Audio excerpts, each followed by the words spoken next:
Students कैसे हैं आप लोग। उम्मीद करता हूँ आप लोग स्वस्थ होंगे, मस्त होंगे, अपनी पढ़ाई में व्यस्त होंगे। दोस्तों आज के वीडियो में हम क्लास 12 नागरिक शास्त्र का 2026 का मॉडल पेपर सॉल्व करेंगे। तो आज के वीडियो में हम न्यू पैटर्न पर आधारित पेपर को सॉल्व करेंगे जो पेपर हमारा 2026 के बोर्ड एग्जाम में पूछा जाएगा।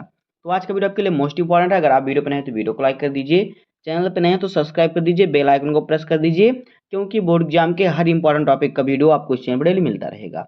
तो देखिए समय हमारा होता है 3 घंटे 15 मिनट का और पूर्णांक हमारा होता है 100 नंबर का।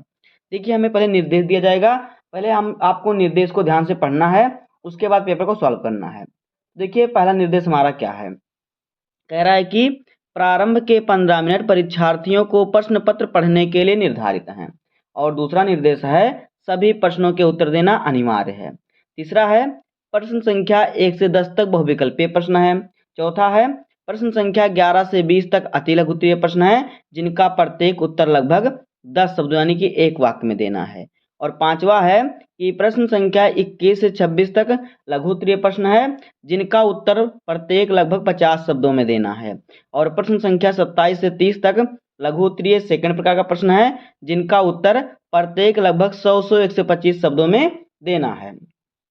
उसके बाद देखिए हमारा जो 60वां निर्देश है, कह रहा है कि प्रश्न संख्या 31 और 32 जो है दीर्घ उत्तरीय प्रश्न है, जिनका प्रत्येक उत्तर लगभग 250 शब्दों में देना है। और फिर 7वां है कि सभी प्रश्नों के निर्धारित अंक उनके सामने दिए गए हैं। तो आपको इसी निर्देश के अनुसार पेपर को सॉल्व करना है। तो देखिए पेपर हमारा, देखिए जो पहला हमारा क्वेश्चन में होगा बहुविकल्पीय प्रकार का प्रश्न होगा। तो देखिए इसमें आपको क्या करना है, बहुविकल्पीय प्रश्न में देखिए आपको क्या करना है, यहाँ पे देखिए इसमें आपको देखिए हर विकल्प के 4 क्वेश्चन आपको दिए जाएंगे, कितने 4, और चारों में से जो ऑप्शन सही है उसी को आपको लिखना है। तो देखिए यहाँ पे पहला क्वेश्चन हमारा क्या है, देखिए पहला क्वेश्चन हमारा है कि निम्नलिखित में से कौन से देश को बाल्टिक गणराज्य के रूप में जाना जाता है। पहला ऑप्शन ए है हमारा लिथुआनिया, और बी ऑप्शन है एस्टोनिया, और सी ऑप्शन है ललाबिया, और डी ऑप्शन है इनमें से सभी। तो देखिए इसका राइट आंसर जो हो जाएगा ऑप्शन नंबर डी, इनमें से सभी। उसके बाद देखिए दूसरा क्वेश्चन हमारा है कि निम्न में से सर्वप्रथम खुले द्वार की नीति अपनाई। ए ऑप्शन है चीन, बी ऑप्शन है दक्षिण कोरिया, और सी ऑप्शन है जापान, डी ऑप्शन है अमेरिका। तो देखिए इसका राइट आंसर हो जाएगा अमेरिका। तो यहाँ पे हमारा ऑप्शन नंबर डी सही हो जाएगा। उसके बाद देखिए तीसरा क्वेश्चन हमारा है कि निम्नलिखित में से कौन सा देश दक्षेस का सदस्य नहीं है। ए ऑप्शन है भूटान, बी ऑप्शन है मालदीव, सी ऑप्शन है म्यांमार, और डी ऑप्शन है श्रीलंका। तो देखिए इसका राइट आंसर हमारा हो जाएगा म्यांमार। तो यहाँ पे देखिए हमारा ऑप्शन नंबर सी सही हो जाएगा। उसके बाद देखिए प्रश्न संख्या चौथा क्या है, प्रश्न संख्या 4 है कि संयुक्त राष्ट्र संघ की सालाना बजट में किस देश का योगदान सर्वाधिक है। ए ऑप्शन है संयुक्त राष्ट्र संघ, बी ऑप्शन है रूस, सी ऑप्शन है चीन, और डी ऑप्शन है भारत। तो देखिए इसका राइट आंसर हो जाएगा संयुक्त राज्य अमेरिका, यानी कि संयुक्त राष्ट्र संघ, यानी कि ऑप्शन नंबर हमारा ए सही हो जाएगा।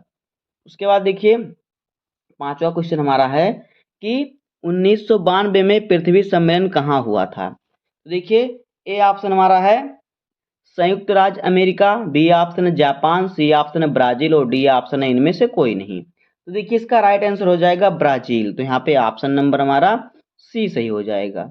उसके बाद देखिए 6वां क्वेश्चन क्या है, 6वां क्वेश्चन हमारा है कि महात्मा गांधी की हत्या कब की गई थी। तो ए ऑप्शन है 30 जनवरी 1947, बी ऑप्शन है 30 जनवरी 1948, सी ऑप्शन है 30 जनवरी 1949, और डी ऑप्शन है 30 जनवरी 1950। तो देखिए इसका राइट आंसर हो जाएगा 30 जनवरी 1948। तो यहाँ पे हमारा ऑप्शन नंबर बी सही हो जाएगा। उसके बाद देखिए अगला क्वेश्चन हमारा है कि भारत का प्रथम आम चुनाव कब हुआ। ए ऑप्शन है सन 1947, बी ऑप्शन है 1950, सी ऑप्शन है 1951, और डी ऑप्शन है 1952। तो देखिए इसका राइट आंसर हो जाएगा 1951। तो यहाँ पे हमारा ऑप्शन नंबर सी सही हो जाएगा। उसके बाद देखिए हमारा 8वां नंबर क्वेश्चन क्या है, कह रहा है कि प्रथम पंचवर्षीय योजना कब प्रारंभ की गई। जो प्रथम पंचवर्षीय योजना है ये कब प्रारंभ की गई। तो यहाँ पे देखिए ए ऑप्शन हमारा है 1950, बी ऑप्शन है 1951, सी ऑप्शन है 1952, और डी ऑप्शन है 1953। तो देखिए इसका राइट आंसर हमारा हो जाएगा 1951। तो यहाँ पे ऑप्शन नंबर हमारा बी सही हो जाएगा। उसके बाद देखिए 9 नंबर क्वेश्चन हमारा क्या है, कह रहा है कि भारत में किस पड़ोसी देश के साथ पंचशील समझौता किया। तो देखिए ए ऑप्शन है चीन, बी ऑप्शन है नेपाल, सी ऑप्शन है भूटान और डी ऑप्शन है श्रीलंका। तो यहाँ पे राइट आंसर हो जाएगा हमारा चीन। तो यहाँ पे ऑप्शन नंबर हमारा जो हो जाएगा ए सही हो जाएगा। उसके बाद देखिए 10 नंबर क्वेश्चन क्या है, 10 नंबर क्वेश्चन है कि वर्ष 1964 से 1966 तक भारत के प्रधानमंत्री कौन रहे। ए ऑप्शन है जवाहरलाल नेहरू, बी ऑप्शन है लाल बहादुर शास्त्री, सी ऑप्शन है इंदिरा गांधी और डी ऑप्शन है बीबी गिरी। तो देखिए इसका राइट आंसर हो जाएगा लाल बहादुर शास्त्री। तो यहाँ पे ऑप्शन नंबर हमारा बी सही हो जाएगा। इसी प्रकार से आपको बहुविकल्पीय प्रश्न करना है। अगर आप इस प्रकार सही कर देंगे तो आपको 10 नंबर मिलेगा बहुविकल्पीय प्रश्न पर। उसके बाद देखिए हमारा क्या आएगा, अति लघुत्तरीय प्रश्न। तो देखिए अति लघुत्तरीय प्रश्न में हमारा प्रश्न संख्या 11 है कि दूसरी दुनिया के रूप में पहचाने जाने वाले दो देशों के नाम लिखिए। तो देखिए दूसरी दुनिया के रूप में जो देश पहचाने जाते हैं वो एक है पोलैंड और दूसरा है हंगरी। ये दूसरी दुनिया के देश के नाम से जाने जाते हैं। उसके बाद देखिए दूसरा है 12 नंबर क्वेश्चन है कि आसियान के दो संस्थापक देशों के नाम लिखिए। तो एक हो गया इंडोनेशिया, दूसरा हो गया मलेशिया। ये आसियान के दो संस्थापक देश हैं। उसके बाद देखिए 13 नंबर क्वेश्चन है भारत पाकिस्तान विवाद के दो कारण बताइए। तो देखिए कश्मीर मसला और फिर सियाचिन ग्लेशियर पर नियंत्रण तथा पाक द्वारा प्रायोजित आतंकवाद भारत पाकिस्तान के विवाद के क्या दो प्रमुख कारण हैं। उसके बाद देखिए हमारा 14 नंबर क्वेश्चन है कि निषेधाधिकार यानी कि वीटो पावर से आप क्या समझते हैं। तो देखिए संयुक्त राष्ट्र संघ के अस्थायी सदस्यों को निषेध अधिकार प्राप्त है, यानी निषेधाधिकार की जो शक्ति है प्राप्त है। इसका तात्पर्य है कि यदि पांचों अस्थायी सदस्यों में से कोई भी एक सदस्य सुरक्षा परिषद के किए गए निर्णय से सहमत नहीं है तो वह इस निर्णय को वीटो पावर के माध्यम से रद्द कर सकता है। यानी पांचों में से अगर कोई भी देश सहमत नहीं है तो वह क्या कर सकता है, उस निर्णय को रद्द कर सकता है। तो यहाँ पे हो जाएगा इस प्रकार से, यहाँ लिखेंगे तो आपको मिलेगा 2 नंबर। उसके बाद देखिए हमारा 15 नंबर क्वेश्चन है कि सुरक्षा की अपारंपरिक धारणा के दो पक्ष कौन से हैं। तो देखिए सुरक्षा की अपारंपरिक धारणा के दो पक्ष हैं। नंबर 1 है मानवता की सुरक्षा और दूसरा है विश्व सुरक्षा। दोनों पक्ष सुरक्षा के संदर्भ में खतरों की बदलती प्रकृति पर जोर देते हैं। आगे देखिए हमारा जो है 16 नंबर क्वेश्चन है कि पर्यावरण प्रदूषण के किन्हीं दो कारणों के का उल्लेख कीजिए। पहला हो गया देखिए क्या हो गया, शहरीकरण व औद्योगिकरण और दूसरा हो गया वनों का विनाश। अगला क्वेश्चन देखिए क्या है, अगला क्वेश्चन हमारा कि भारत में सर्वप्रथम कहाँ पर सार्वभौम वयस्क मताधिकार का सिद्धांत अपनाया गया। देखिए इसका उत्तर हो जाएगा कि भारत में सर्वप्रथम सार्वभौम वयस्क मताधिकार सिद्धांत अपनाया गया था। कहाँ पे, भारत में मणिपुर में।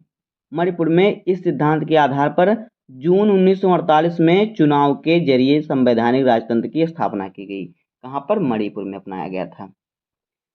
आगे देखिए हमारा अगला क्वेश्चन क्या है, क्वेश्चन नंबर 18 कह रहा है कि भारतीय जनसंघ पार्टी के किन्हीं दो प्रमुख नेताओं के नाम लिखिए। तो एक हो गया डॉक्टर श्यामा प्रसाद मुखर्जी, दूसरा हो गया बलराज मधोक।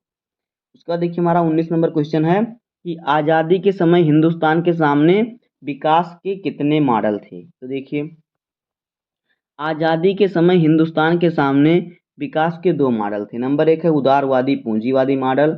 यह मॉडल यूरोप के अधिकांश हिस्सों और संयुक्त राज्य अमेरिका में अपनाया गया था। दूसरा है समाजवादी मॉडल। यह मॉडल सोवियत संघ ने अपनाया था।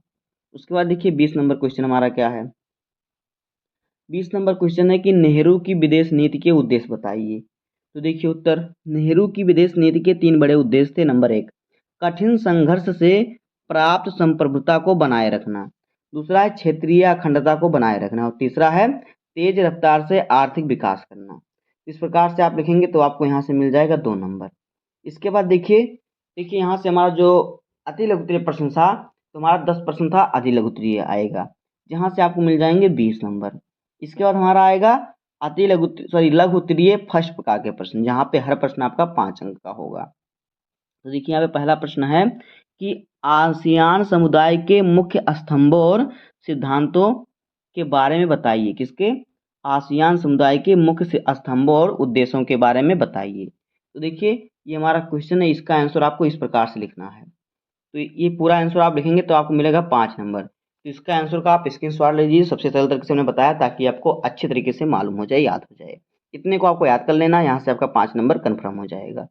उसके बाद देखिए 22 नंबर क्वेश्चन, अगला हमारा क्वेश्चन है कि ऐसे दो मसलों के नाम बताएं जिन पर भारत बांग्लादेश के बीच आपसी सहयोग है, और इसी तरह के दो मसलों के नाम बताएं जिन पर असहमति है। यानी दो हमें बताना है जिस पर क्या है, सहमति है भारत और बांग्लादेश के बीच, और फिर दो ऐसे कारण जिसमें असहमति है। देखिए इसका उत्तर आपको यहाँ पे मिल जाएगा, यहाँ पे आप स्क्रीनशॉट लीजिए और इसको ध्यान से पढ़िए। इतना आप याद कर लेंगे तो यहाँ से आपका 5 नंबर कन्फर्म हो जाएगा। उसके बाद देखिए हमारा 23 नंबर क्वेश्चन है, कह रहा है कि विश्व स्वास्थ्य संगठन के विषय में आप क्या जानते हैं। तो इस क्वेश्चन पर आपको इतना लिखना है आंसर, यहाँ से आपको मिल जाएगा 5 नंबर। उसके बाद देखिए 24 नंबर क्वेश्चन हमारा है, आपके कमेंट पे हमने इसके सोल्यूशन का वीडियो बनाया है।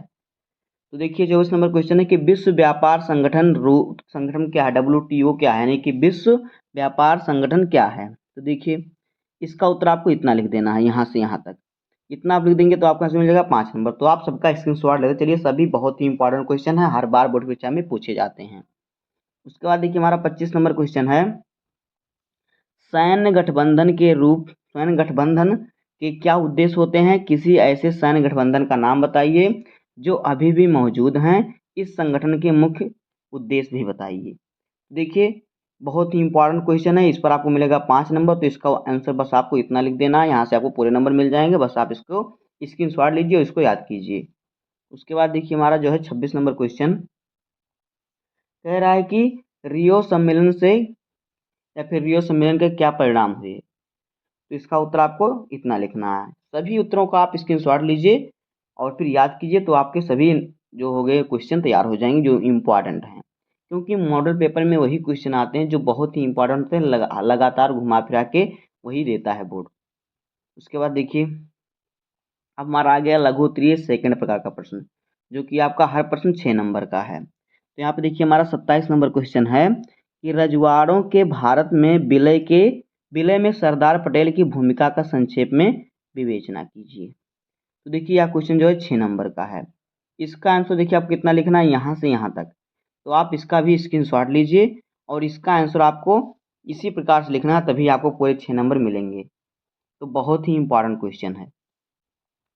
आगे देखिए अगला क्वेश्चन क्या है, क्वेश्चन नंबर 28 कह रहा है कि निम्नलिखित पर संक्षिप्त टिप्पणी लिखिए।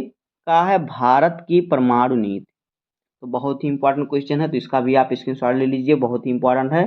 सभी क्वेश्चन के आंसर का आप स्क्रीनशॉट लेते चलिए, सभी बहुत ही इंपॉर्टेंट हैं। ले लिया आप स्क्रीनशॉट। उसके बाद देखिए आगे अगला क्वेश्चन क्या है, अगला क्वेश्चन है 29 नंबर क्वेश्चन की प्रीवी पर्स की समाप्ति पर प्रकाश डालिए। ये भी बहुत इंपॉर्टेंट क्वेश्चन है, ये भी 6 नंबर के लिए पूछा जाता है। तो इसका भी आप स्क्रीनशॉट लीजिए इसके आंसर का और इसी को याद कर लीजिएगा, तब आपको पूरे नंबर मिल जाएंगे। उसके बाद देखिए हमारा 30 नंबर क्वेश्चन है, क्या कह रहा है कि 1975 में आपातकाल की घोषणा संविधान के किस अनुच्छेद के अंतर्गत की गई थी, इसके कारण एवं प्रभाव की व्याख्या कीजिए। तो देखिए बहुत ही इंपॉर्टेंट क्वेश्चन, सभी क्वेश्चन बहुत ही इंपॉर्टेंट जितने बोर्ड एग्जाम में पूछे जाते हैं वही सब इसमें आए हैं। ये भी हमारा 6 नंबर का क्वेश्चन है, तो आप इसका भी स्क्रीनशॉट लीजिए। देखिए पहले आप इतने का स्क्रीनशॉट ले लीजिए, उसके बाद आप इतने का स्क्रीनशॉट लीजिए, बहुत ही इंपॉर्टेंट क्वेश्चन का आंसर है। और अगर आप इसी प्रकार से क्वेश्चन का आंसर याद करेंगे तो देखिए हमने जिस प्रकार से लिखा है इसमें हमने बहुत ही सरल शब्दों का उपयोग किया है और बहुत ही शॉर्ट में लिखा है। तो अगर आप ऐसे याद करेंगे तो आपको बहुत जल्दी याद हो जाएगा। उसके बाद हमारा आएगा दीर्घ उत्तरीय प्रश्न, जहाँ पर आपको हर प्रश्न 8 नंबर का मिलेगा। तो देखिए यहाँ पे आपको 6 क्वेश्चन दिए जाएंगे, 6 में से आपको सिर्फ 3 क्वेश्चन सॉल्व करना, सॉरी 4 क्वेश्चन दिए जाएंगे, चारों में से आपको सिर्फ 2 क्वेश्चन सॉल्व करना होगा।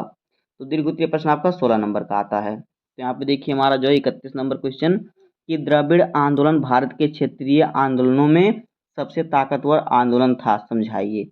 8 नंबर का क्वेश्चन है। अथवा करके दिया है कि भारतीय विदेश नीति के प्रमुख निर्धारक तत्वों का विश्लेषण कीजिए। तो दोनों में से आपको सिर्फ एक क्वेश्चन सॉल्व करना होगा, यहाँ से आपको मिल जाएंगे 8 नंबर। उसके बाद देखिए 32 नंबर क्वेश्चन है कि स्वतंत्रता के पश्चात भारत की प्रमुख चुनौतियों के समाधान के लिए क्या उपाय किए गए, अथवा चीनी अर्थव्यवस्था के उत्थान के लिए उत्तरदायी कारकों का उल्लेख कीजिए। तो यहाँ पे भी 2 क्वेश्चन है, दोनों में से सिर्फ एक सॉल्व करना है, यहाँ से आपको मिल जाएगा 8 नंबर। तो दोस्तों इसी प्रकार से होगा क्लास 12 नागरिक शास्त्र का 2026 का पेपर, और इसी प्रकार से आप सॉल्व करेंगे तो जाके आपको पूरे नंबर मिलेंगे 70 में 70। तो उम्मीद करता हूँ आपको वीडियो पसंद आया होगा। अगर आपको वीडियो पसंद आए तो वीडियो को लाइक कर दीजिए, चैनल पर नए सब्सक्राइब कर दीजिए, बेल आइकन को प्रेस कर दीजिए, क्योंकि बोर्ड एग्जाम के हर इंपॉर्टेंट टॉपिक का वीडियो आपको चैनल पर डेली मिलता रहेगा। तो मिलते हैं किसी नेक्स्ट वीडियो में, तब तक के लिए धन्यवाद। जय हिंद।